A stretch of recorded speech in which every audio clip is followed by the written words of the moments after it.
Ya. Buenos días, buenas tardes a todos y todas los que nos seguís a través de los canales de YouTube y redes sociales de la Universidad Popular. Volvemos a estar otra vez en Miradas al Retrovisor.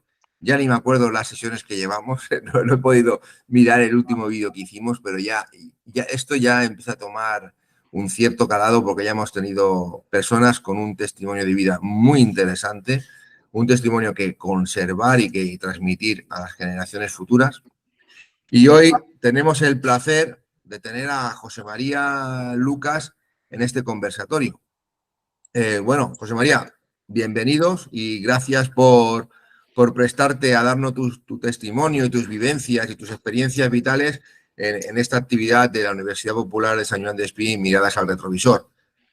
Bueno, todo tuyo. Empezar, sí, siempre desde el inicio, la infancia, donde nacemos, el pueblo, la familia, el ambiente social, y a partir de aquí ir construyendo este conversatorio, y nosotros iremos haciendo pequeñas puntualizaciones, pequeñas preguntas y pequeñas intervenciones. Todo tuyo y gracias por estar aquí y nada, adelante. Bueno, primero gracias a vosotros que habéis sido tan amables y tan madrugadores. Los jubilados ya no estamos acostumbrados a esos trotes. A ver, como muy bien habéis dicho, me llamo José María Lucas Ranz. Nací en Madrid el 2 de marzo de 1951, por lo tanto, como observaréis, me queda muy poco para cumplir 73 años. Soy ya jubilado y pensionista y desde los años 60, en que acogiéndome a una disposición legal que se llama la transitoria quinta de la LOSE, pues pude jubilarme con 60 años y la verdad es que estoy muy feliz en esa situación. No es el nirvana, pero casi me acerco a él. Nací en Madrid por un accidente. Mis padres, pues mi padre en concreto era maestro en un pueblo de Guadalajara que se llamaba Maranchón y mi madre también era de un pueblo de Guadalajara que se llamaba y se llama todavía, aunque es muy pequeñito, Cortes de Tajuña. Pues se conocieron y me gestaron a mí en este pueblo, pero resulta que es uno de los pueblos más fríos de España. Está en la zona de las Parameras de Molina y las temperaturas allí en invierno son bastante frías, ¿vale? Bastante frías. Entonces mi madre resbaló en una placa de hielo y yo me desprendí. O sea que nací ya muy traumáticamente, ¿vale? Me llevaron a Madrid, a la maternidad de O'Donnell. Menos mal que nací muy feo. Al haberme desprendido de la placenta de mi madre, pues resulta que nací con ictericia infantil y mal. Porque esta maternidad de O'Donnell, si recuerdan eh, todos y todas, es el sitio donde se negociaba la venta clandestina de niños en Madrid, niños de familias de la clase obrera, de trabajadoras, y se vendían allí al peso. Y entonces, claro, seleccionaba lo mejor de cada clase, de cada casa. Y resulta que yo no era lo mejor de cada casa. Eso me salvó y eso, pues la verdad es que me colocó en una buena posición porque estoy charlando con vosotros gracias a mi fealdad. Bien, pues nazco en Madrid, pues ya lo digo por esa casualidad, y, y después de una breve estancia allí, pues me voy con mis padres, que es maestro,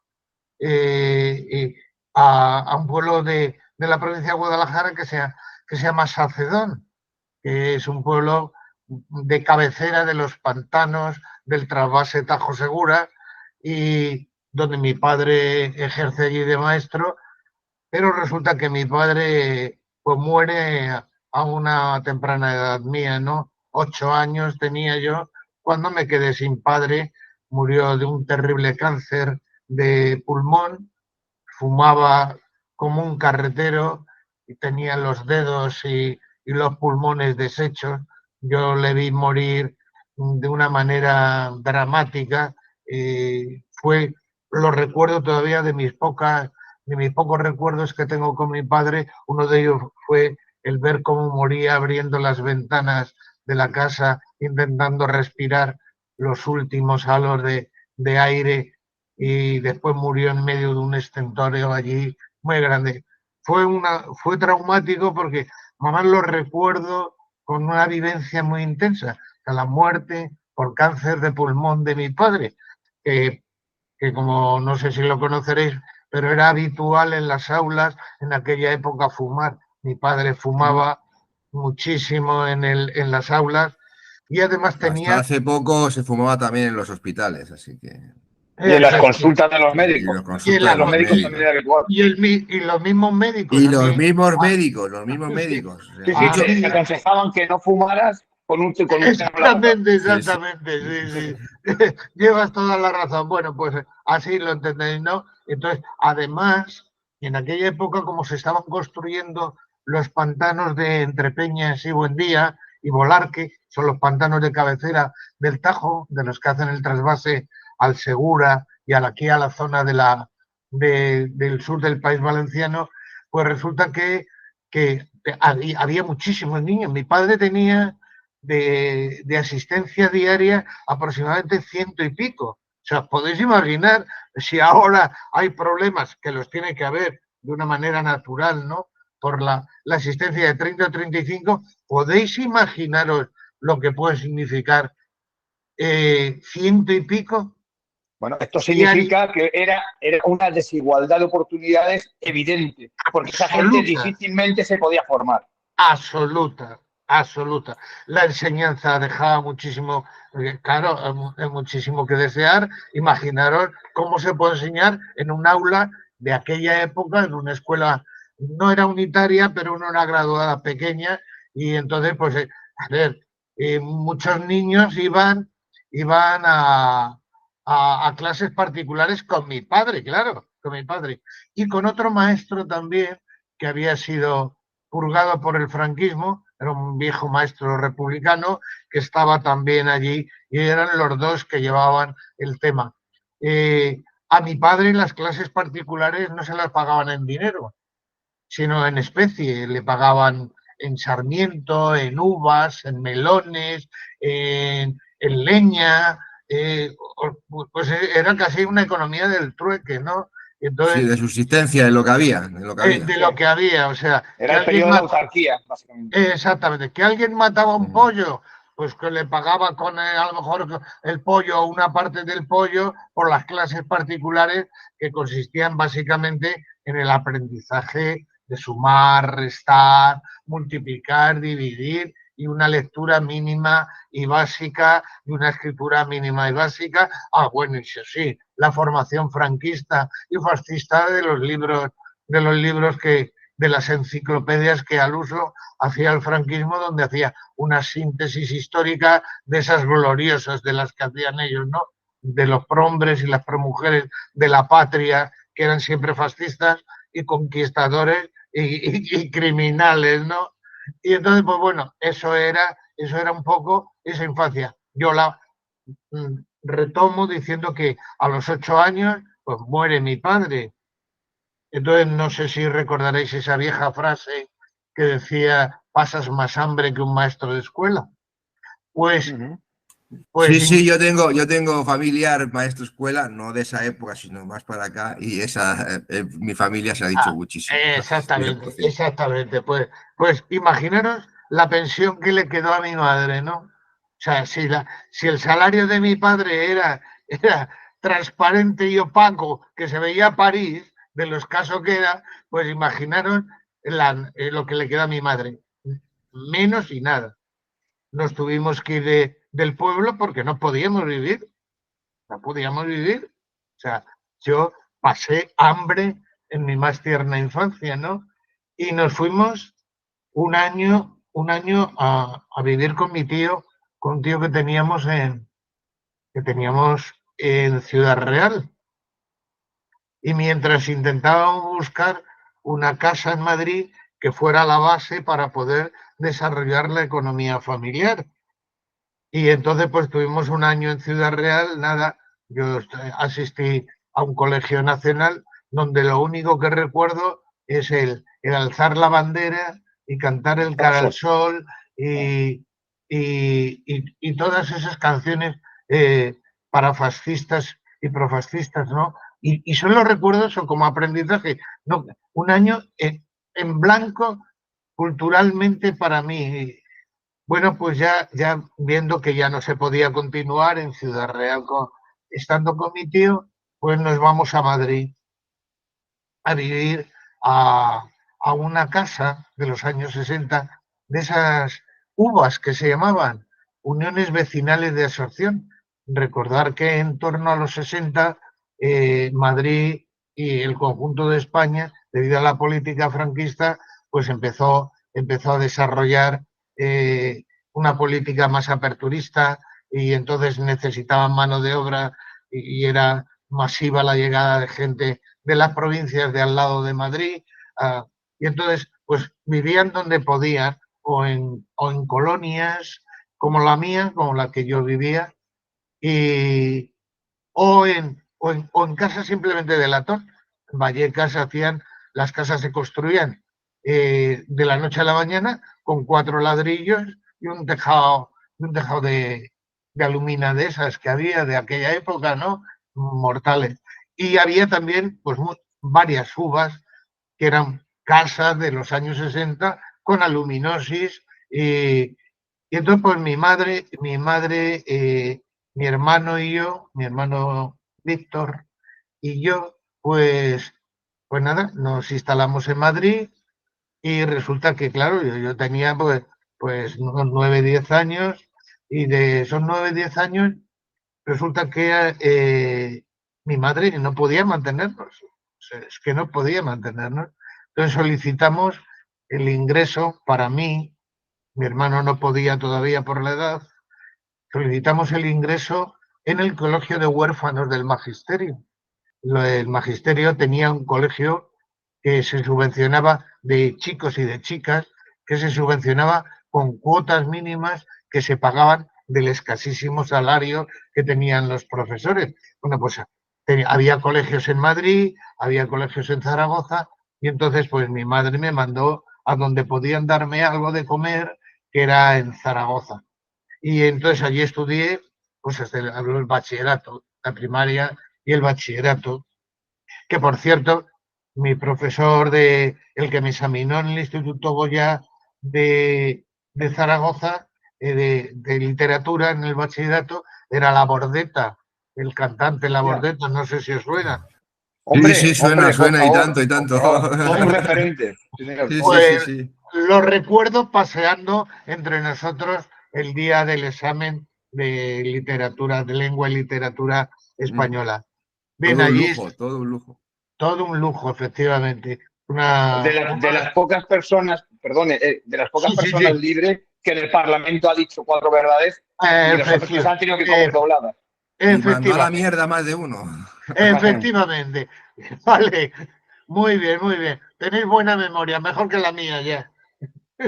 No, pero si usted es un ejemplo de lucidez absoluta. Lucidez porque me cogéis a primera hora de la mañana, ahora cogerme a última hora de la tarde y veréis qué lucidez. Bueno, eso nos pasa a todos, ¿eh? A ver, el colegio este de Zaragoza, la que me manda la miseria familiar, y bueno, menos mal que pude estudiar allí, pues estaba dirigido, regido, orientado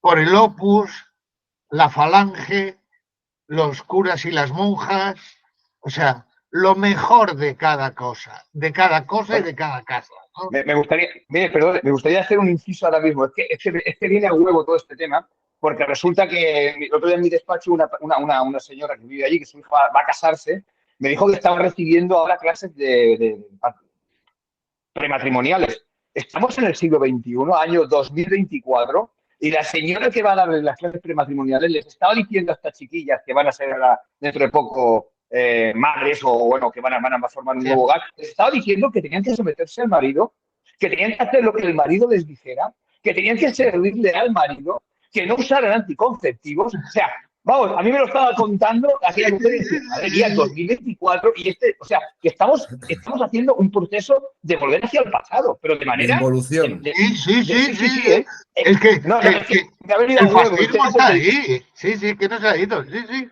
Lo estás explicando perfectamente. Bueno, pues yo de eso, sobredosis. Vale, imaginaros a profesores del Opus Dei, profesores falangistas, monjas que nos daban la comida. ¿Qué comida? ¿Vale? Ni los soldados espartanos de Leónidas comían peor que nosotros. Una sopa que era flotando un garbanzo, una judía, una lenteja, lo que fuera, en un mar de caldo, caldo difícil de definir, ¿eh? Porque la verdad es que aquello, bueno, vivíamos un poquito de lo que es los paquetes que nos mandaba nuestra madre o nuestros padres, a todos, en general a todos y a todas. Naturalmente entenderéis que estaba prohibido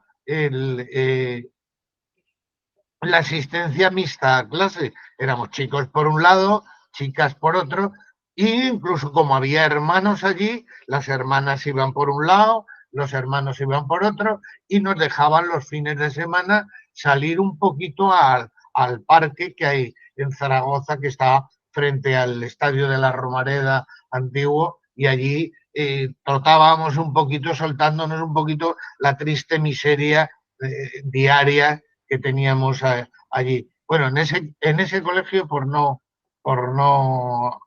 aburriros más, disculpar, allí estudié bachillerato. Allí estudié bachillerato y, claro, el problema es que seguía agudizándose la crisis económica en mi familia y no había para comer. Mi madre me tiene que sacar del colegio porque podía haber, por las notas que yo sacaba, podía haber continuado estudiando alguna otra carrera que a partir de allí se podía realizar. Y entonces me tengo que volver a Madrid y entro a trabajar como botones, con botones en una empresa del Opus Dei. O sea, para morirse.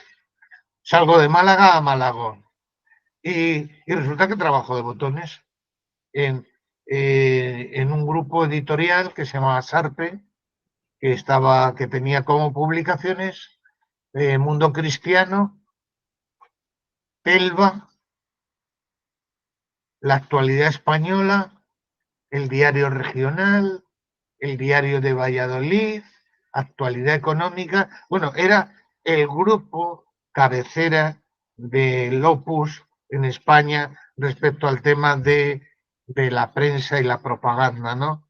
Y entro allí, pues eso, con 14 años, para llevar cartas, para llevarle las medias a coser a la secretaria, etcétera, etcétera. Allí me encuentro con una fauna y una flora, lo mejor, ¿vale? Lo mejor. La A flor y ver, nata. curas que salían en la televisión permanentemente hablando en nombre de la defensa de la familia, de la religión, ¿vale? Pero que después practicaban otro deporte mucho más directo, que al lado de la redacción de los periódicos, pues estaba una serie de eso que los franceses llaman le métier plus ancien du monde, ¿vale? Del trabajo más antiguo del mundo. Y los redactores estos del Opus Dei, de la Falange, fascistas, químicamente puros, pues pregonaban la necesidad de la castidad, de la vigencia de la familia y del respeto, al mismo tiempo que tomaban la temperatura basal a todas las compañeras que por allí había en los sitios al uso, ¿vale? Así que podéis imaginaros cómo me educaron, con qué valores y tal. Bueno, fue tal el choque con este tipo de culturas que yo inmediatamente empecé a conectar ya en la clandestinidad con miembros de comisiones obreras, con algún miembro que conocía en el barrio en el que yo vivía, un barrio obrero y popular de Madrid. Y empecé a conectar. ¿Qué año aproximadamente? A ver, pues tendría yo 18 años, 18, 17, por ahí. Sí, por ahí. Tendría 17, 18 años. Y empiezo a conectar ya, de vez en cuando llega a mis manos algún panfleto de las comisiones obreras y del PC y de algunas otras organizaciones. Todavía yo estaba ahí. Bueno, al mismo tiempo deciros que mientras trabajaba en estos estudios ideológicos, pues resulta que yo estudiaba magisterio por libre, estudiaba historia por libre, estudiaba también ciencias políticas por libre. Yo salía de mi casa a las 7:30 de la mañana y llegaba a las 12:30 de la noche de la facultad, cuando no era de un día de otro, estudiaba en los aseos. Bueno, no os podéis imaginar, los libros me lo tenían que dejar los compañeros, no podía pagarlos, ganaba en el mejor momento como botones 1.000 pesetas al mes. No podíamos vivir.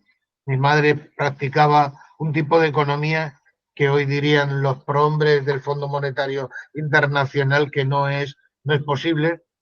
Compraba huevos y compraba productos básicos a un precio y los vendía por menos para poder tener algo de liquidez, endeudándose naturalmente con los tenderos, que eran en aquel momento solidarios y comprendían las necesidades.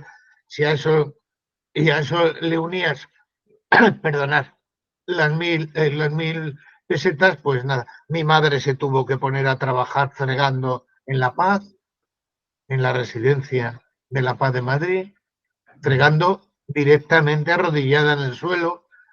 Claro, como consecuencia de eso, pues después tuvo enfermedades de todo tipo y nada, y así. Y continuó diciendo que, bueno, que empezó a tomar contacto con la izquierda y sobre todo porque el ejemplo. Dime. No consiguieron adoctrinarte, ¿no? No pudieron. Es que Mira que lo intentaron. la doble moral le hizo más efecto. La doble moral no os podéis imaginar. Yo por eso, cuando veo a un sotanosaurio de esos hablar en nombre de no sé qué, digo, yo os conozco, yo os he visto, ¿vale? Yo sé quiénes sois, ¿vale? He convivido con vosotros muchos años, conozco al Opus, conozco a la Falange, conozco a todos ellos, ¿vale? No lograron vencerme ni convencerme, a pesar de que mi padre era falangista, había hecho la guerra con Franco, pero mi madre era republicana, que entre otras cosas sospecho en el tiempo que se casó con él para salvar vidas y patrimonio, ¿vale? Si no, hubiéramos tenido problemas de salud los miembros de la familia de la rama de mi madre.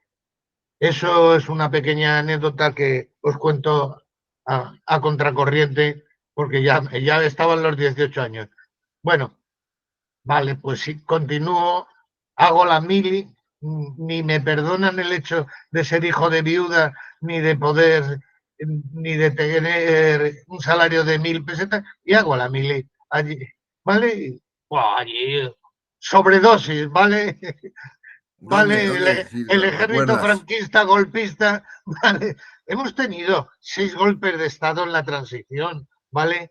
Yo estuve en ese ejército, maravilloso, ¿vale?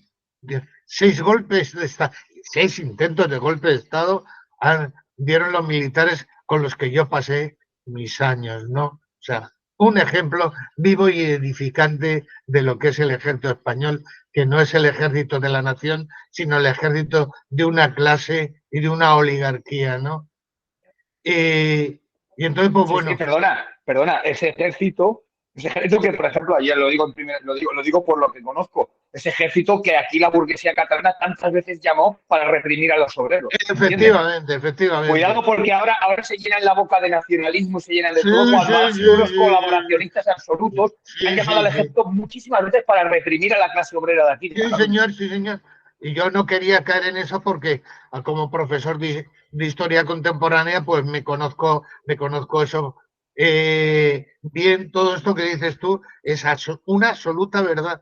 Los historiadores nos regimos sobre todo por los hechos históricos y después ya vienen los análisis de la documentación complementaria, ¿no? Pero de eso lo que queráis. Lo digo por no extenderme, porque seguro que tenderé a salirme del horario. Entonces tendréis la obligación de decirme, José María, por favor, vete terminando. No, Bueno, adelante, José María, ningún problema.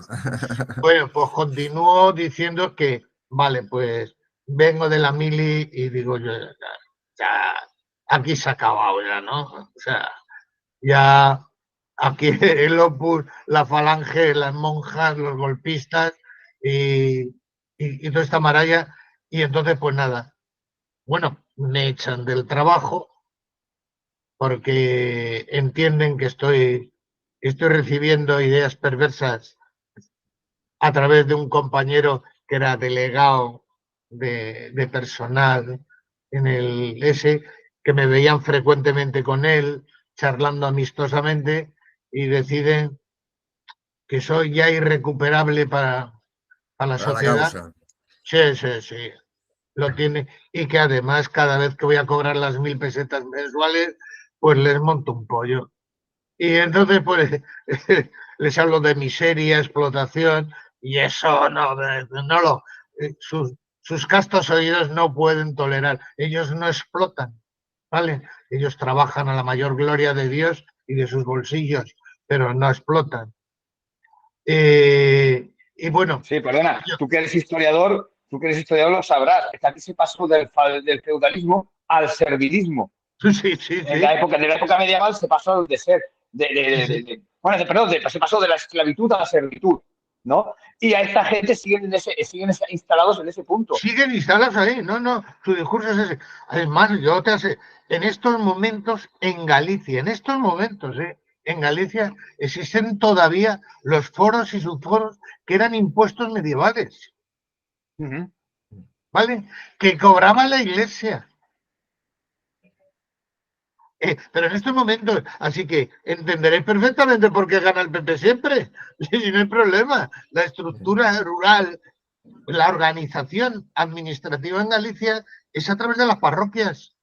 No tienen otra estructura. O sea, no perviven elementos, ¿vale? En pleno siglo XXI, con la cuarta revolución tecnológica que tenemos ahora, no. El feudalismo en España hay minifundio en el caso de Galicia y latifundio en el caso de Extremadura, Andalucía y Castilla-La Mancha. O sea, que... Sí, bueno, y te hago una puntualización. Y aquí en Cataluña, por ejemplo, que es el lugar en el que vivimos nosotros, lo que existe es que la izquierda, básicamente el Partido Socialista, que ni es socialista ni es izquierda, esta gente lo que hace es ha creado una red clientelar entre todas lo que son lo que es el tejido asociativo, entidades, básicamente. Han creado una red clientelar a las entidades y también monopolizan el poder a través de esas entidades dentro, sobre todo, de lo que son los municipios. Sí, señor, lo habéis explicado muy bien y no tengo que decir. Pero para que veáis cómo está el tema. Por eso yo ahora, con motivo, hago un paréntesis y también me cortáis cuando sea. Con motivo de las movilizaciones de los campesinos, digo, se están olvidando de una parte del campesinado importante, los jornaleros. Ellos, los que protestan, tienen tractores de 1,5 millones o de 1 millón o de lo que sea, ¿vale? Cifra es lo de menos.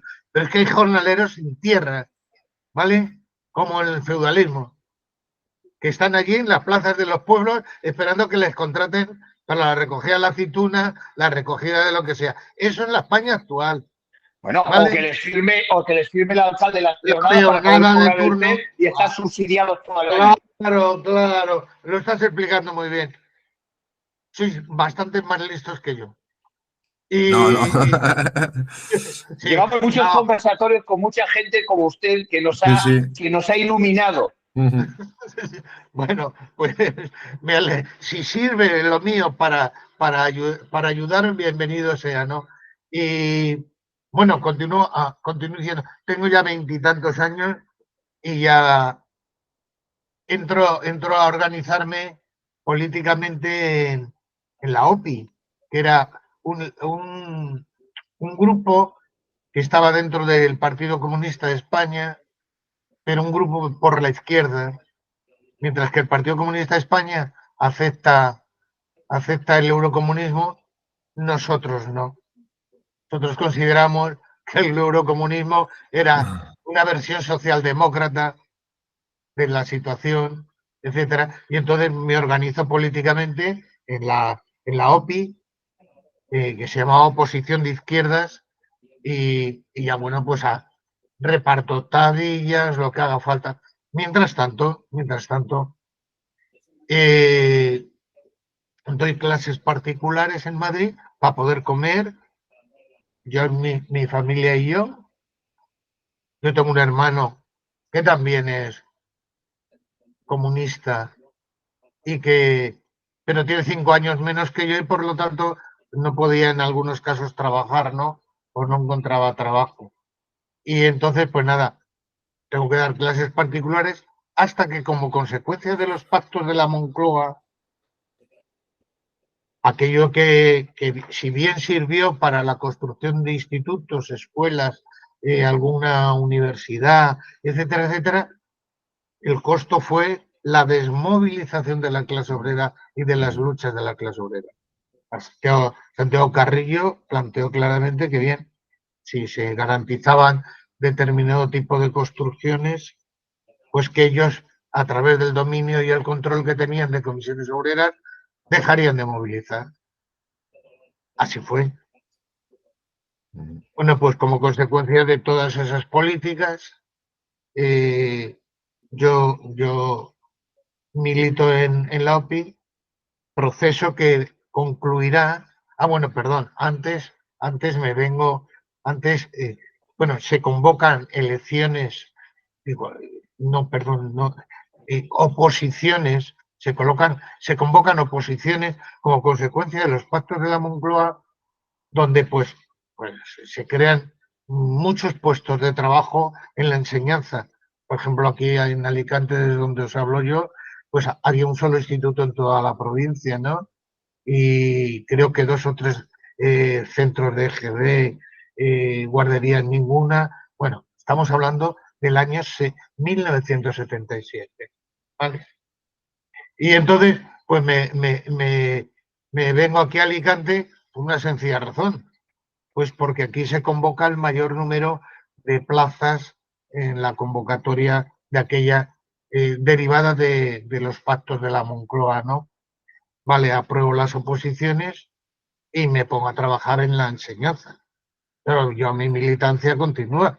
Soy profesor de 8 a 3 o de lo que corresponda al horario que sea, pero por la tarde sigo ejerciendo de militante y, y bueno, y entro en el proceso de construcción del Partido Comunista de los Pueblos de España, que fue la fusión de varios grupos, todos desgajados del PC de una u otra manera, y todos como consecuencia de que cada giro del PC a la derecha, pues había un grupo que se salía por la izquierda.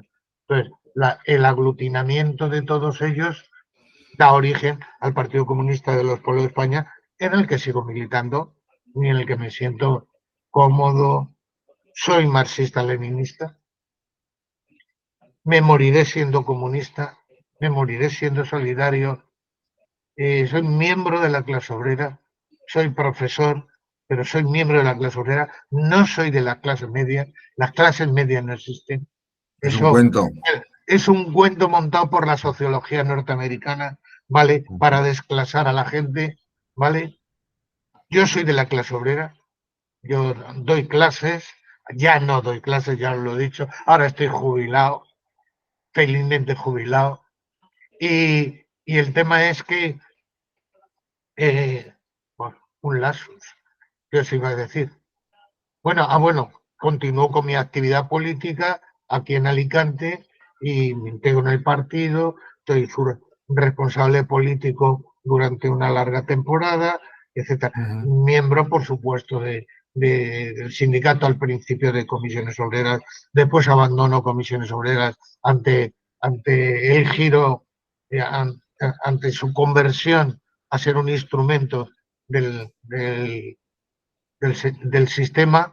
Yo entiendo, digo, a alguien a lo mejor puede irle su susceptibilidad, que Comisiones Obreras, UGT y por supuesto las centrales sindicales amarillas, todas trabajan para el turco, ¿vale? Todas trabajan para el sistema. Son apéndices del sistema y tienen como misión evitar que la clase obrera tome conciencia, evitar que la clase obrera luche, evitar que la clase obrera pues alcance lo que para mí es una meta digna, deseable y que la humanidad no podrá librarse de ella a pesar de lo que quiera, que es el socialismo y el comunismo.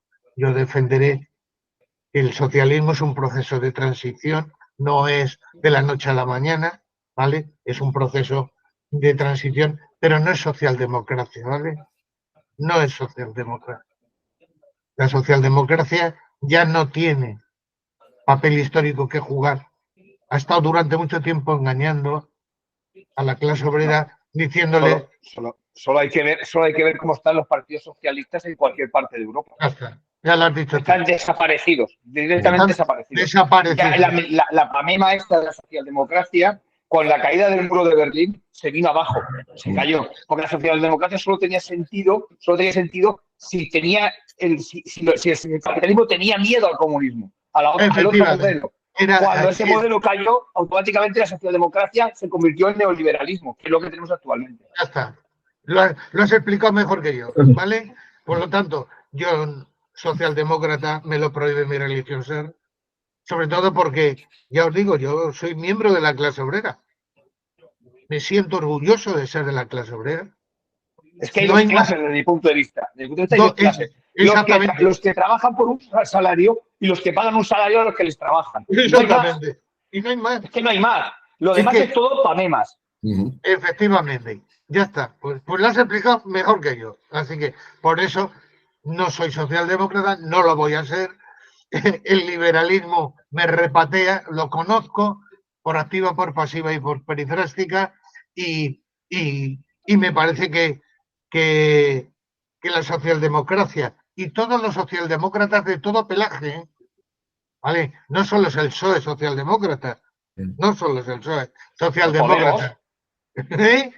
Podemos ya está entrando en esa derivada.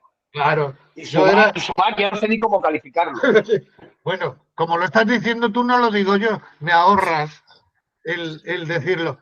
Entonces, yo me considero una persona, me considero un revolucionario. No ejerzo porque no puedo. Considero que todas las formas de lucha son lícitas para defender los intereses de mi clase. Todas. Digo todas. Y considero que la mejor situación histórica, esto que voy a decir es no solo fruto de mi propia experiencia como trabajador explotado, sino fruto de mi reflexión como profesor de historia. ¿Vale? La mejor situación por la que puede pasar la humanidad en su conjunto es un socialismo, transición al comunismo, el reparto de los bienes que producimos todos, ¿vale? Que se repartan entre todos, que no queden en manos de 4 criminales explotadores que generan guerras para su propio beneficio y que matan a miles de personas. No lo puedo consentir, no lo puedo tolerar y no lo puedo asimilar. Y por lo tanto, no voy a justificar los crímenes del sionismo y del imperialismo en Gaza ni en ningún otro sitio. ¿Vale? Voy a luchar con cualquier persona, con cualquier camarada, con cualquier compañero, con cualquier mujer, hombre o joven que luche por derechos de la clase obrera, porque son los que producen la riqueza son los trabajadores y, por lo tanto, si son ellos con su actividad los que producen o producimos la riqueza, lo justo es que nos la quedemos, no que se las queden otros a título particular. Entonces, esa ha sido la filosofía mía. Creo que soy profundamente solidario. Lo digo no por estar con vosotros aquí. Soy una persona que siente la injusticia. No puedo ver los informativos ahora, los crímenes de Gaza. No puedo. No le voy a perdonar nunca. Perdón. Ayer, perdón, es que viene a cuento con el tema. Ayer sí. Con una compañera que me empezó a decir que estaba llorando en casa porque estaba viendo las imágenes de Valencia. Digo, perdona, estás llorando por las imágenes de Valencia cuando aquello ha sido una negligencia accidente, y en cambio están normalizando que en Gaza esos seres que son de tercera, cuarta o quinta categoría los estén matando de manera indiscriminada cada día y no hacemos absolutamente nada. O esos pobres desgraciados que el único delito que cometen es querer mejorar su vida y que cogen una barca e intentan venir aquí hasta tener una vida mejor. Y eso lo hemos normalizado y nadie se da la vestidura ni llora. Lloramos por el edificio que se quemó ayer, que es muy triste, pero que no deja de ser una negligencia en la cual hay responsables, porque se sabía lo que había allí. Claro. Muy bien, José Luis, yo estoy de acuerdo totalmente. Ya está, como lo estás diciendo. Yo, para mí, ver un cráneo de un niño descerebrado por las bombas israelitas con el apoyo norteamericano, pues me produce una sensación muy dura. ¿Qué quieres que te diga? No veo los... No es un accidente, es algo querido y en donde la voluntad humana interviene para hacer mal. Mal, efectivamente, con la voluntad de liquidar a un pueblo, con la voluntad de no dejar rastro de su existencia. Genocidio. Ya genocidio. Está, no hay más que decir. Y a eso... Sí, pero ¿en qué tipo de sociedad vivimos cuando resulta que hay gente que llora por lo que ha pasado en lo que ha pasado en Valencia, el incendio ese, que es muy lamentable? O sea, evidentemente, no me malinterprete, no quiero decir con eso que no sea triste lo que ha pasado allí. Pero claro. ¿Qué sociedad hemos llegado que la gente se rasga las vestiduras y llora por algo como eso, que es muy triste, y en cambio normaliza lo que está pasando cada día, porque es que ya solamente nos están contando las cifras, hoy 30, mañana 50, pasado 70, el otro día 80. Sí. Televisan las masacres. Es que es terrible. Es que es terrible. Tenemos una sociedad con una solidaridad sectaria. O sea, aquello que interesa al poder o a los medios o al sistema es solidario. Recordemos la tragedia de los sirios que se ahogaban en el mar Egeo. Y luego los brazos abiertos que tuvimos a los ucranianos, porque interesaba. Y ahora, la mirada lejana y fría con el tema de Palestina. Con esto de Palestina se les giró un poquito la tortilla, porque la simpatía y la solidaridad con el pueblo palestino ha existido durante décadas. Y ahí tenemos, ¿no?, las contestaciones que tenemos, que al principio salían, todavía las hay. Aquí en Barcelona se manifiestan cada semana, no voy a decir el día porque no me acuerdo exactamente, pero se manifiestan en contra de ese genocidio. No aparecen los medios porque no interesa. No, claro. Los medios que son sistema no lo transmiten porque no interesa darle voz a eso. Interesa, igual que no interesa decir pues que hay en Gijón, pues hay manifestaciones en favor de un sindicalista que lo están...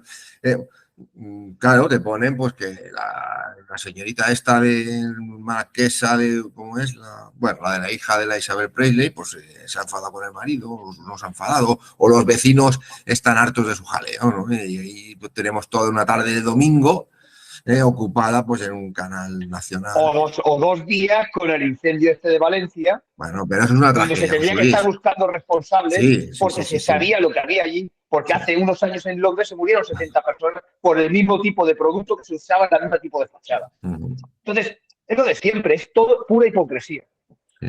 Sí, además es un gobierno y una sociedad hipócrita y efectivamente es gestora del capitalismo. Es que el capitalismo es así. Es que así es el capitalismo.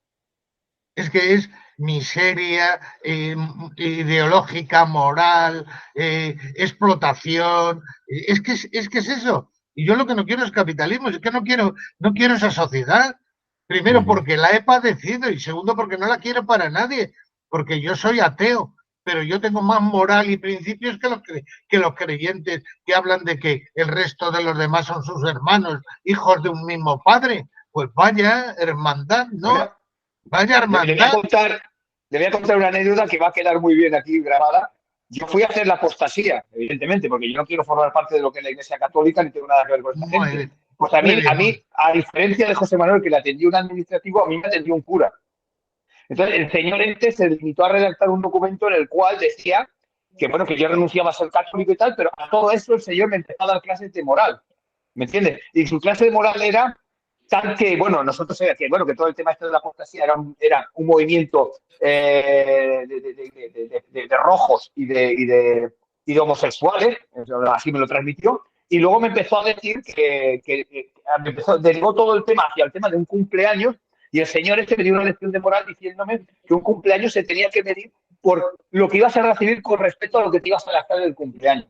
Esa era la lección de moral que me daba el señor cura Los conozco, los conozco. Y dice, oiga, digo, pero me lo está diciendo en serio esto, pero sí. La pena, evidentemente no se puede hacer. Pero la pena era no haber grabado la conversación, porque aquello era una conversación que, de verdad, surrealista. Ni los hermanos Marx lo hubieran hecho mejor. Sí. Groucho y Zappo lo hubieran hecho mejor. Bueno, el esperpento mayor es el que está llegando estos días, además de pederastas que han sido a lo largo de toda su vida la Iglesia Católica, además de... Yo recuerdo anécdotas del cura de los pueblos donde estaba mi padre, sobre todo de Sacedón, que pues sentarse con las niñas de 14 y 15 años, ¿vale? Pues echándole las manitas a la espalda y esas cositas, ¿no? Y bueno, pero de toda la vida, ¿eh?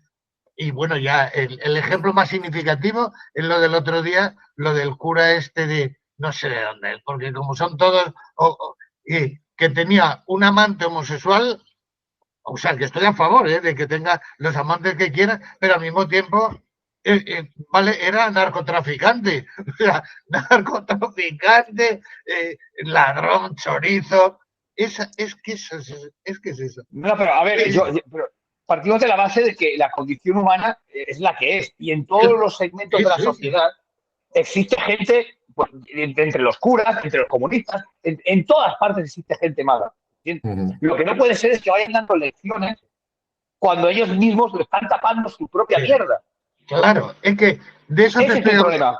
Claro, ese es el problema. El problema no es que haya gente mala, el problema es que ellos la han tapado. Claro, y que sea institucional. ¿Vale? Sí. El problema no es que haya uno que se dedique a tomarle la temperatura basal a quien corresponda. No. Si yo defiendo que ojalá estemos más juntos y más arrimados todos y todas. No, muy bien. Esa parte no, es esa hipocresía. Es a Dios rogando y con el mazo dando. Pero bueno, ¿de qué hablas tú de moral y de principios? Si tú robas, si tú violas niños, si tú... Pero ¿de qué vas por la vida? ¿Vale? Pero esa institución, esa apoyó al franquismo, apoyó la represión, ayudó y apoyó los golpes de Estado de la historia de España, ¿vale? Apoyó a Primo de Rivera, un gobernador militar de Cataluña, a que diera el golpe, etcétera. Sí. Yo, a título particular... José Mari, perdona, y esa misma institución, cuando vio que las cosas se torcían, el señor Tarancón se puso a favor de la democracia, porque veían que soplaban nuevos vientos. Y cuando vieron que soplaban nuevos vientos, como son unos lo que son, se adaptaron rápidamente y dijeron, cuidado, que nos viene esto, nos van a cortar el pescuezo. Sí. Vamos a irnos hasta lo que ahora toca. Tú fíjate si es significativo, durante la transición, la Iglesia, para combatir la influencia de los comunistas, creó sindicatos, que es la USO, y creó partidos políticos, que era la ORT y el PT, dirigidos por curas. El padre Gamo en Madrid, ¿vale? El padre Gamo era el responsable político de una organización de estas. Los curas crearon partidos de corte denominado comunista, eso sí, no eran leninistas, eran maoístas, que en aquella época venía muy bien, pero crearon sus propias alternativas ayudando al sistema a combatir a los comunistas que en aquella época tenían influencia. A dividir y a enfrentar. Perdón, dime. A dividir y a enfrentar. Efectivamente, divide y vencerás. Cosa que ha hecho el imperialismo permanentemente en todos los sitios, el capitalismo en todos los sitios, lo hacen las empresas a diario, donde a uno, por el mismo trabajo, a uno les paga el 20% más y a otros. Ya no solo lo hace con las mujeres, lo hace con cualquiera. El divide y vencerás. Ha sido una práctica habitual del capitalismo, es una práctica habitual del imperialismo, ¿vale? Y es una práctica habitual de todos los instrumentos ideológicos del capitalismo. Entre ellos la Iglesia. La Iglesia es un aparato ideológico del capitalismo. Pues claro, vendernos a la gente que después de la muerte vamos a ir a la mayor gloria de Dios, pues mire usted, yo me quedo con el cuadro del Greco, del Bosco, El Jardín de las Delicias, ¿vale? Donde durante esta vida voy a procurar ser feliz, solidario, estar con los míos. Y después, como estoy absolutamente seguro de la inexistencia de ningún otro chiringuito, de ningún otro tipo, a mí no me vas a vender la segunda parte de la novela tuya que dice que después de la muerte, bueno, gozarás de Dios y de los tuyos. Y bueno, esa idea... Segundas partes nunca fueron buenas. Ese discurso ha permitido a la gente tenerla en la auténtica miseria, pensando en que vendría un mundo mejor después de la muerte. Y esa gente se ha comprado ese discurso, ¿para qué? Para no luchar por mejorar lo que tiene la realidad que tiene actualmente, sino pensar que esa realidad es la que es porque luego vendrá el bien. Claro. Y que sigue gozando de prebendas. El problema de la Iglesia en España y en muchos sitios es que es un instrumento muy importante de apoyo al capitalismo. A cambio, el capitalismo lo financia. La Iglesia está recibiendo cantidad de miles de millones, directa e indirectamente, para seguir manteniendo sus colegios, que es ideología, sus aparatos de propaganda, ¿vale? Pero para defender el capitalismo, para defender la segregación. Solo tenemos que ver ahora el informe este de Peastia que ha hecho el defensor del pueblo. Muy bien. Que bueno, muy bien. Vergüenza, por no decirle otra cosa. ¿No? En plena democracia, con más ya de 40 años de democracia, que sigamos esto, pues, bueno, manteniendo estructuras, ¿no? Del pasado, ¿no? La judicatura, el ejército, la iglesia. Claro, la propia iglesia ha considerado que cuando un miembro de su cuerda comete un delito, por ejemplo, de pederastia, que no deja de ser un error y un desliz. Sí. Bueno, en cambio, si lo cometemos tú y yo, te vas a la cárcel. Claro. Ellos consideran que es un pecado y que como es pecado, eso se perdona con la confesión. A ver, violan, roban, engañan, estafan, etcétera. Pero, ojo, violar niños sí es un pecado, pero se confiesa y no hay problema. Tú y yo vamos a Chirona, ¿vale? Por un montón de años. Pero además, ¿habéis visto algún sitio donde en la declaración de la renta tenga que haber una casilla especial para las donaciones o apoyos a la Iglesia? ¿Qué está haciendo el PSOE y la socialdemocracia contra eso? Nada, como nunca han hecho nada. Claro. Pues María, a mí... Me he quedado sin ideas ya. No, te voy a introducir yo una. Mira, me gustaría que tú, desde tu experiencia como profesor en aquellos años de los 70, los 80 y los 90, nos hicieras un pequeño perfil de cómo eran los estudiantes que iban a esas clases, sobre todo los barrios de donde procedían, y un poquito esa pérdida de identidad que hemos sufrido como clase, porque tú lo has podido ver en tus aulas. Entonces, pues hacernos unas pildoritas, ¿no? De decir, pues, cómo el sistema no nos ha ido envolviendo la cabeza en tonterías Y al Sí, sí. final nos ha demovilizado, nos ha desestructurado y tú eres un ejemplo perfecto porque has estado esos 20, 30 años en unas aulas donde has vivido esa transformación. Sí, me pude jubilar, como os he explicado al principio, a los 60, porque ya tenía 30 años de servicio. Y había una norma que era la transitoria quinta de la LOSE, que decía que todos aquellos profesores que tuviéramos 30 años de servicio y en el año y cumpliéramos 60 años en el año en cuestión, podíamos jubilarnos. Todo eso tenía como objetivo rejuvenecer un cuerpo de profesorado que era muy, muy mayor y tal, y que pudiera acceder a otra obra. Y te cuento, yo siempre he dado clases, pero además por voluntad propia, ¿eh? Siempre he dado clases en institutos de barrios obreros y populares. O sea, a mi gente, es que es mi gente. Sí que he contado mi vida breve, pero es que yo he sido un niño explotado, chuleado, si es que son los míos. Y yo, por daros una pincelada del cuadro, cuando por ejemplo, yo he trabajado en Elche, y cuando venía, por ejemplo, sabéis que allí la industria del calzado es determinante y clandestina, y clandestina.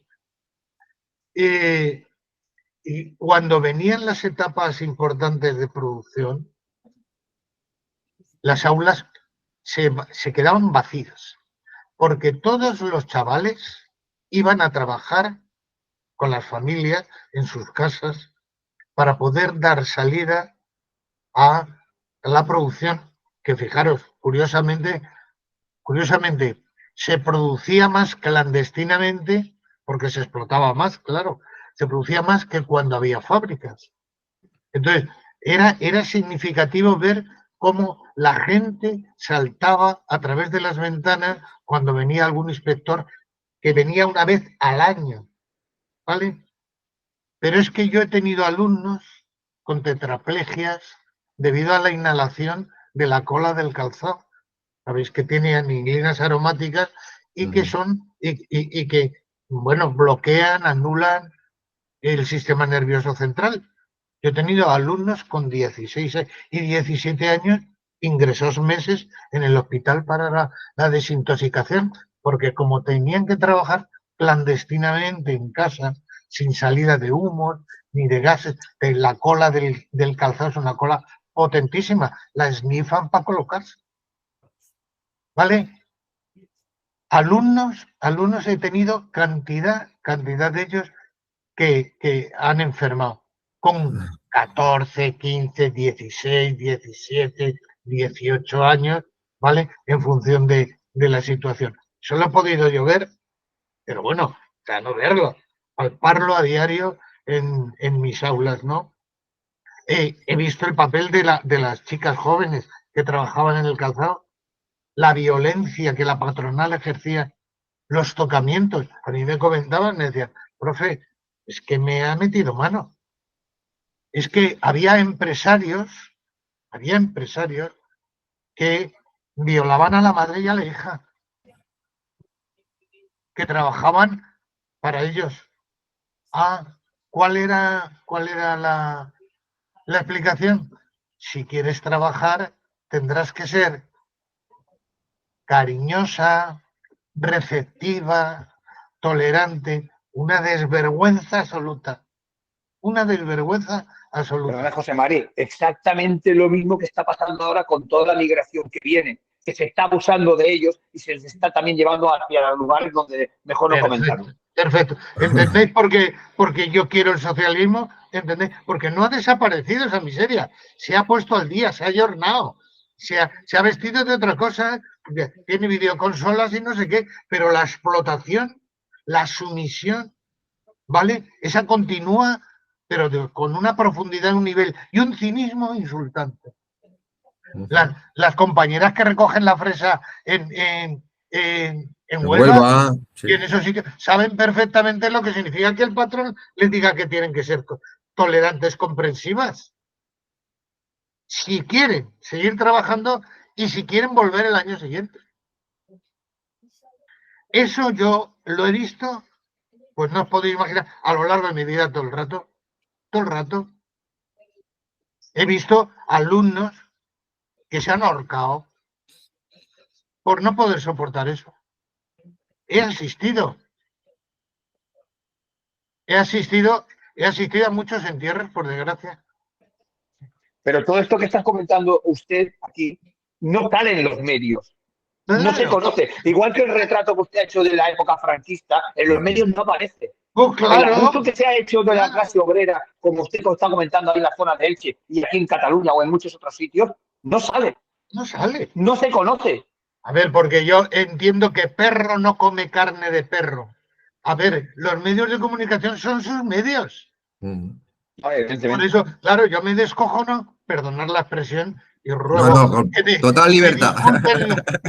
Los televidentes que cuando están hablando de derechos, de que este es un país de democracia y que es un Estado de derecho, yo digo, bueno, será un Estado de derechas. Yo ahí no lo niego, para nada, en absoluto. Pero de derechos, aquí no tienen derechos nada más que los explotadores. Nada más que los explotadores. ¿Vale? Bueno, entonces, el ejemplo lo tenemos, perdona José María, el ejemplo lo tenemos más que, mira, hace 2 días. Resulta que un futbolista profesional ha entregado una cantidad de dinero como indemnización a la persona que ha violado, y eso es en vez de ser un agravante desde mi punto de vista, es una manera de que la condena sea mucho más baja. Quiero decir, que si tienes dinero, puedes comprar el violar, puedes comprar lo que te dé la gana. Sí. El dinero es el único Dios verdadero, como decía. El único Dios que tienen. Y para lo cual, por eso cuando hablan de capitalistas buenos, yo digo, pero si no hay ningún capitalista bueno, si todos son explotadores. No, porque es que, porque ayuda no sé qué. No, perdona. A ver, yo maldigo la caridad. Ahí está. Por la vergüenza que encierra. A ver, yo soy del poeta, yo soy muy seguidor de Jesús Hernández, también de Miguel, pero Jesús Hernández, el gran poeta argentino, en el poema dedicado a Martín Fierro, al gaucho Martín Fierro, dice claramente, maldigo la caridad por la vergüenza que encierra. Soy como el león de la sierra, vivo y muero en soledad. La caridad es una vergüenza. Es cuando no hay justicia, hay caridad. ¿Vale? Claro, cuando no hay unas normas de redistribución de la riqueza, que es lo que quieren los ricos, lo que quieren ellos es decir, todo para mí y yo ya te daré lo que yo quiera, a cambio de que tú te sometas. Sí, a cambio de que te sometas. Efectivamente, de que pierdas la dignidad, los principios como persona y como trabajador.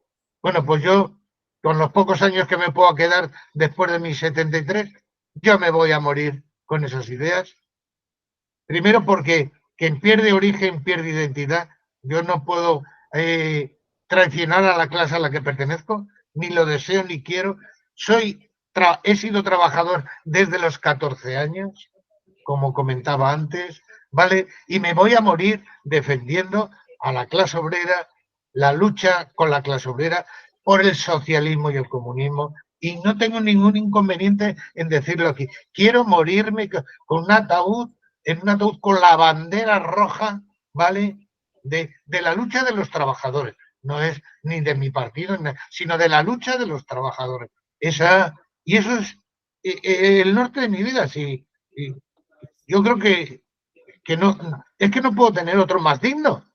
No me parece que pueda tener otro más. José Mari, y solamente por hacer un esto. Y al celebrando el día que esté marche, una gran fiesta por todo lo que ha aportado y todo lo que ha luchado para enseñar a otros a que sean libres. Hombre, yo me siento orgulloso de que algunos, bastantes en algunos casos, de mis alumnos, hoy están en la izquierda. Me siento orgulloso. Yo no soy neutral nunca. Es que no se puede. Es que no se puede. Es que el sistema no lo es. El sistema no lo es. Es que no soy neutral nunca. Encendemos la televisión y ya tenemos ideología. Leemos un diario y tenemos ideología. Escuchamos la radio y tenemos ideología. Entonces, ¿cómo vas a ser neutral? ¿Cómo vas a ser neutral? Igual que comprendo, entre comillas, que los jueces tengan ideología. Pues claro, pero yo no vendo que no la tengo. Yo digo que yo la tengo. Pero que tengan ideología es una cosa y que sean parte es otra. Ah, claro. Yo la ideología no se la puedo negar, porque evidentemente todo el mundo, evidentemente, tiene que tener su pensamiento. Lo que no pueden ser es parte, porque si son parte, automáticamente pervierten todo su efectivamente. Prevarican. A diario. Permanentemente. Con el caso del Neymar, con el caso de todas las... Con lo que quieras, con lo que quieras. Ahora con lo del tsunami democrático, con el con lo que sea. Todo con lo que sea. Es que lo que está pasando ahora, por ejemplo, con el tsunami democrático es muy grave, porque si... Bueno, ya hace 15 o 20 años en Barcelona hubo una conferencia internacional en la cual era una conferencia internacional sobre el terrorismo. Bueno, la conferencia acabó porque no se pusieron de acuerdo ni siquiera en la definición de terrorismo. El problema es que ahora hemos pasado a un punto en el cual el terrorismo es lo que a ellos les dé la gana. Con lo cual, automáticamente te pueden acusar de terrorismo por lo que les dé la gana. Por lo que les dé la gana. Por eso cuando dicen... Eso significa impunidad. O sea, eso significa que estamos todos en el yugo de que esta gente te puedan tachar de terrorista porque has cortado una carretera, porque has hecho una manifestación, porque te has manifestado. Cualquier cosa puede usarse como motivo de terrorismo. Sí, totalmente de acuerdo. Y ahí es donde entra la ideología de los jueces. Pues claro que la tienen. Y yo la tengo. Yo no opino ni hago nada que no haga bajo el prisma de la ideología. ¿Vale? Sí, pero usted tiene unos parámetros de justicia que ellos no tienen. Efectivamente. Y de solidaridad. Y de solidaridad. Lo que haga falta. Por los míos y con los míos. Lo que haga falta. ¿Vale? Y entonces, y eso no lo voy. José Mari, solamente tengo que hacer una puntualización. Yo sabe, a ver, las palabras, la carga semántica es muy importante siempre de las palabras, siempre muy importante. El problema es que hemos llegado en un punto en el cual izquierda, comunismo, por ejemplo, progresista, todo el tema de progresismo, todas estas palabras se han pervertido hasta tal punto, se les ha quitado tanta carga que al final ya no significan nada. Por lo tanto, yo siempre digo lo mismo. Yo ya no estoy a favor de comunismo, socialismo, de izquierda, de progresismo. Todo eso ya está superado. Para mí son cosas concretas. Maximizar la redistribución de la riqueza, maximizar la igualdad de oportunidades, tener un mundo sostenible, tener y pedir que nuestros representantes tengan empatía por aquellos que son los más débiles. Y sobre todo un punto muy importante que la gente no tiene nunca en cuenta. Bajo ningún concepto que haya acumulación de poder. La acumulación de poder es inherente, se convierte a la larga en tiranía. Y se ha demostrado con regímenes comunistas, regímenes fascistas y en todos los regímenes. Allá donde hay acumulación de poder, cuidado. A ver, yo estoy dispuesto a aceptarte el principio de si no quieres hablar de socialismo o de comunismo, yo voy a seguir manteniéndolo, pero yo, por ejemplo, puedo hablar si no digo socialismo, puedo decir bien común.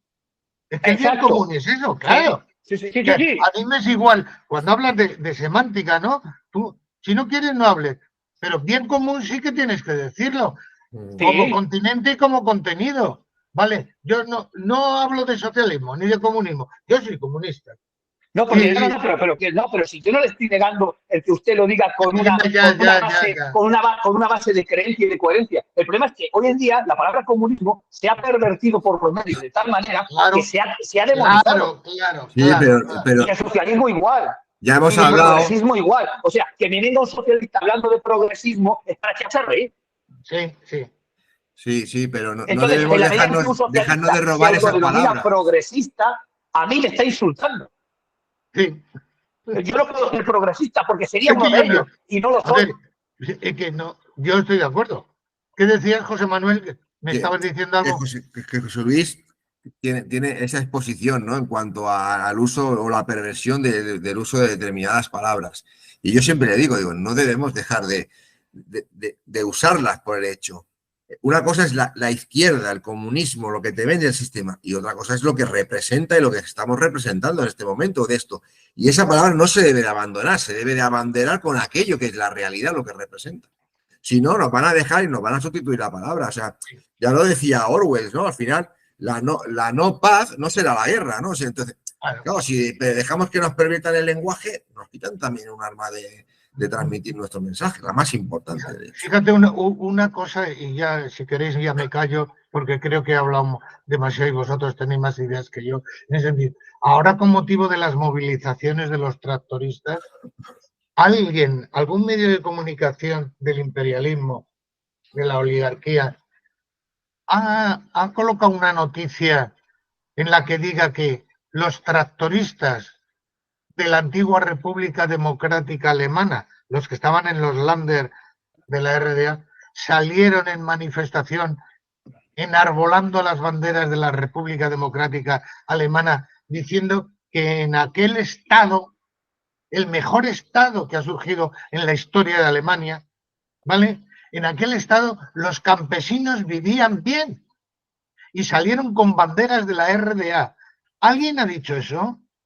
¿Alguien ha colocado esa noticia? Tendrían que explicar muchas cosas respecto. O, por ejemplo, Rumanía, que no sé qué, que colocaron una historia del fusilamiento de 2 ancianos, unos miserables. Fusilar a Ceausescu y su mujer con 70, 80 años, ¿vale? Eso es indigno de cualquier persona. Si los derribas, hablamos por qué, pero fusilarlos, ¿vale? En Rumanía, el 80% de la población actual reivindica la vuelta del comunismo. Pero ¿sabes lo que pasa?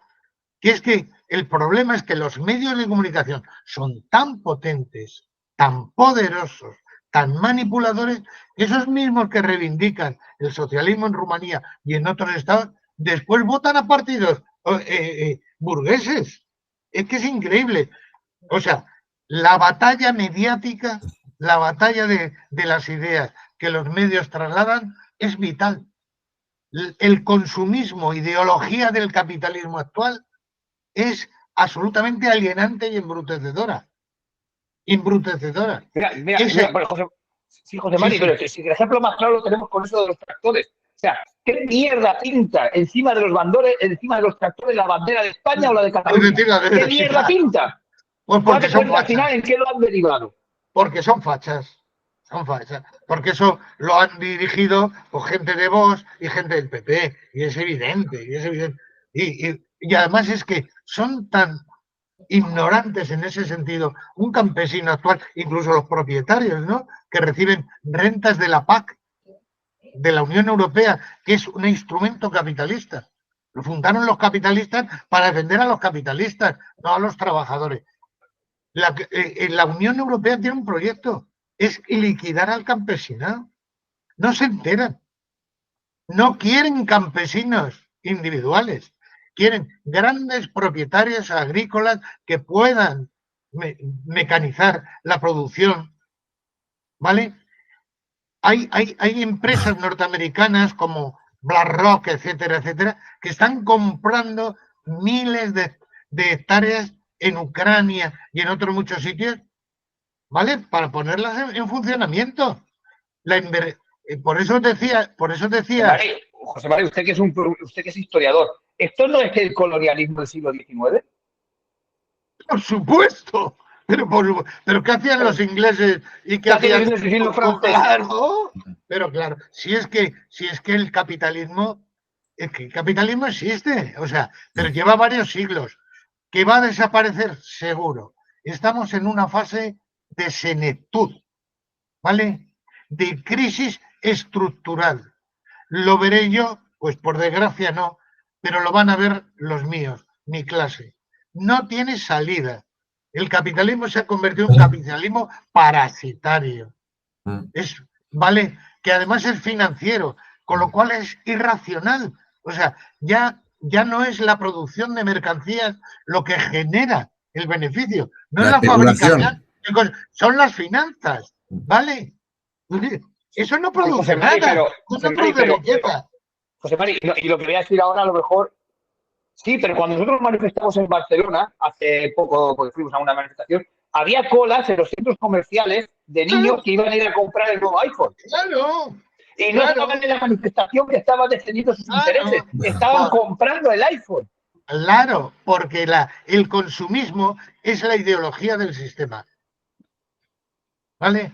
Porque eso ata, liga a la clase obrera. La clase obrera quiere comprarse, les dicen que pueden comprarse los mismos coches que los patronos, que tienen que tener chalet en la playa.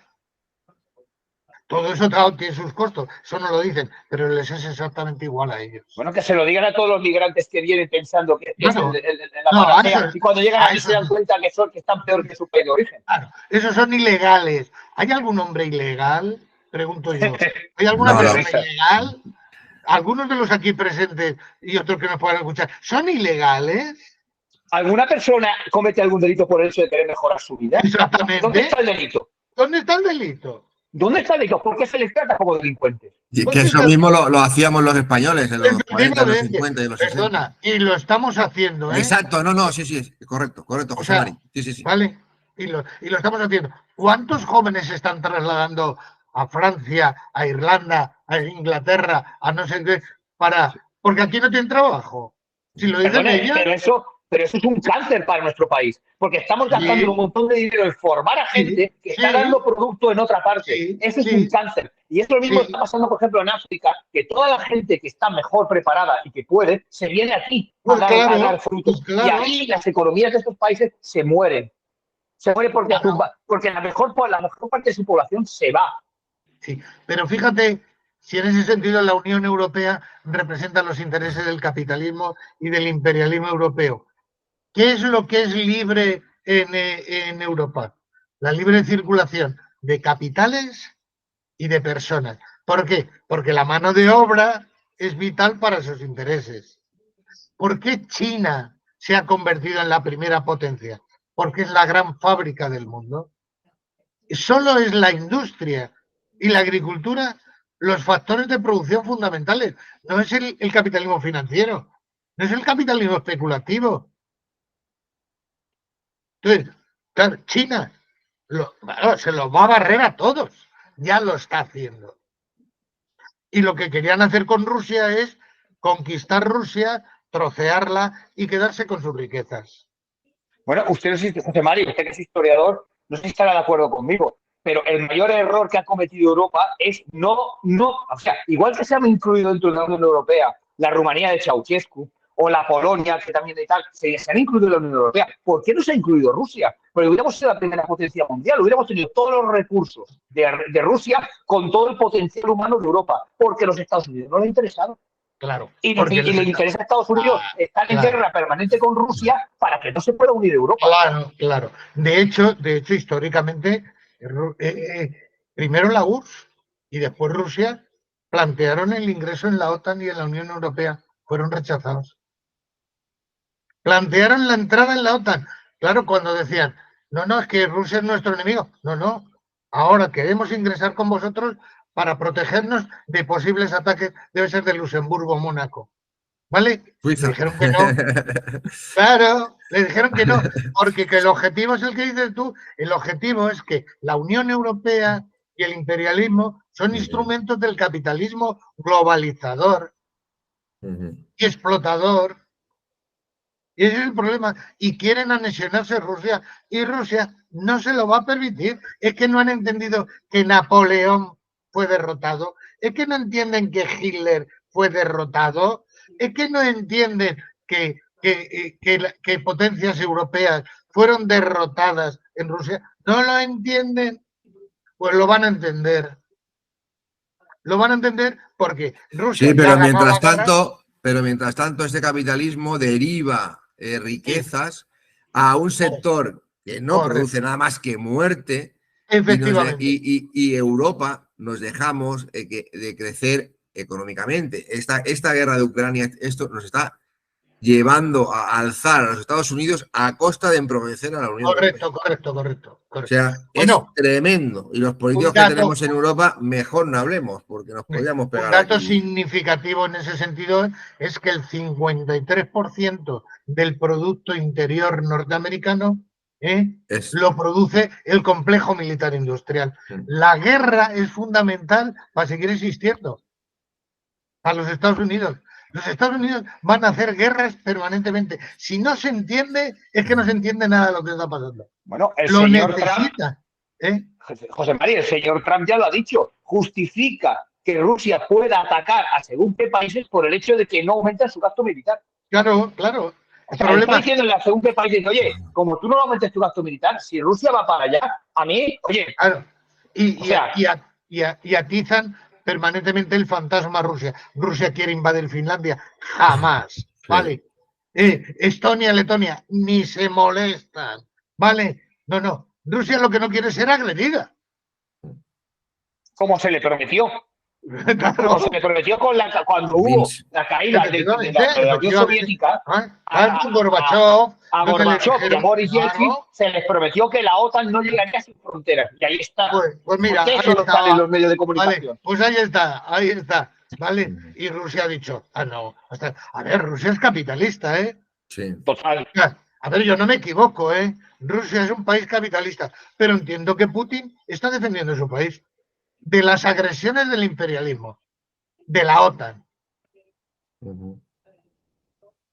Entonces, bueno, José María. José María, usted que es historiador, usted sabe que la única razón de la existencia de la OTAN es que exista Rusia. Si no, la OTAN, ¿qué sentido tiene?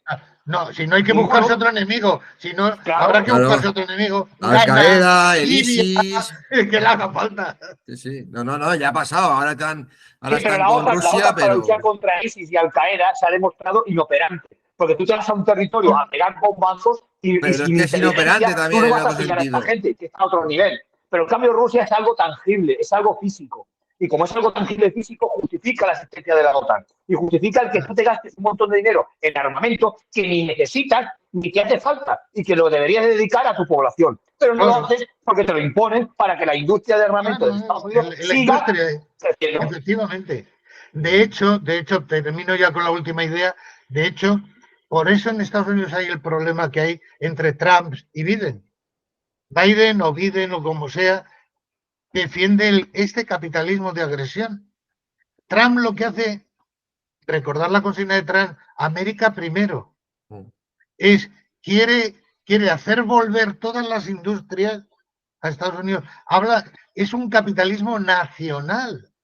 Se ha dado cuenta de que se ha desindustrializado el país y quiere volver a industrializarlo. Sí, pero eso no lo hizo en la primera etapa suya, ¿eh? Claro que no, claro que no. Una cosa es el mensaje que tienes y otra al final lo que haces. No, si no lo defiendo. Digo que son las dos ramas, las dos la ramas. misma moneda. Perdona, no lo hizo y sí lo hizo. Porque permitió que muchas de las explotaciones mineras y de cualquier tipo que había allí, sobre todo de petrolíferas y tal, permitió que eso se volviera a reactivar cuando sabían que ecológicamente era una barbaridad. ¿Pero a qué coste? Exacto. O sea, es pan para hoy, hambre para mañana. Claro. Y que a mí me saquen, expriman la tierra con el fracking para sacar no sé qué petróleo, o me mandes a Montana allí a deforestar todo para sacar unas pepitas de oro que tienes tal, contaminando todos los ríos y tal. Oiga, cuidado, yo así no me quiero industrializar. Tráeme la industria de Apple, tráeme la industria de Microsoft, tráeme la producción de Ford, tráeme... Efectivamente. Claro, la prueba vamos a lo ver, tenéis en China. China se ha convertido en la primera potencia industrial por el desarrollo de la industria. Si es que es la industria la que genera productos que después tienen un valor añadido. Pero no es el capitalismo financiero. José María, pero hay que dejar claro una cosa. El capital no tiene patria ni bandera, ¿eh? No. Cuidado. Esto de que tú pretendas que tú quieras reindustrializar o que te vengan los capitales aquí, eso no es así, no funciona así. El capital irá allá donde tenga mayor rendimiento, que es lo que ha hecho históricamente. Bueno, yo solo terminar hasta que vosotros me digáis, pero diciendo que el capitalismo explota a los trabajadores, explota a la gente y explota la naturaleza. O sea, es un sistema explotador y que hay que acabar con él. Y yo, si me queréis para más, pues estoy con vosotros hasta la 1 de la tarde, no hay problema. No, José Mari, vamos a dar el cierre y cuando acabamos siempre, a las personas que tenemos miradas al retrovisor, les decimos que lancen un mensaje a las generaciones futuras, ¿no? Con eso acabamos y lo primero, José Mari, ha sido un placer. Un placer de verdad. A ver, es que es curioso porque, claro, encima tú vienes del mundo que a mí me encanta, que es el mundo de la historia. Yo soy un historiador frustrado, pero soy autodidacta, frustrado pero autodidacta. Y además vienes del tema de la enseñanza, que para mí es lo único que puede salvar el planeta, la educación y la enseñanza, y que la gente tenga sentido crítico, lo único que puede salvar este planeta. Bueno, el planeta se va a salvar, lo que puede salvar es la humanidad, porque la humanidad se irá al garete. Pero bueno, el planeta seguirá, la humanidad pasará y el planeta seguirá. Sí. Bueno, entonces, ahora simplemente agradecerte. Vale, nada, pues nada. Y bueno, y lanza tu mensaje, que es al final lo que quieras transmitir. No, el mensaje que hago mía la frase de Rosa Luxemburgo, donde decía que o socialismo o barbarie. Y que hay que luchar por los derechos de los trabajadores hasta convertirnos en los auténticos protagonistas de nuestro destino. Que abajo el capitalismo y que viva el socialismo. Muy bien, José Mari, pues muchas gracias. Charo, si estás escuchando, puedes volver a conectarte para despedirte de José Mari.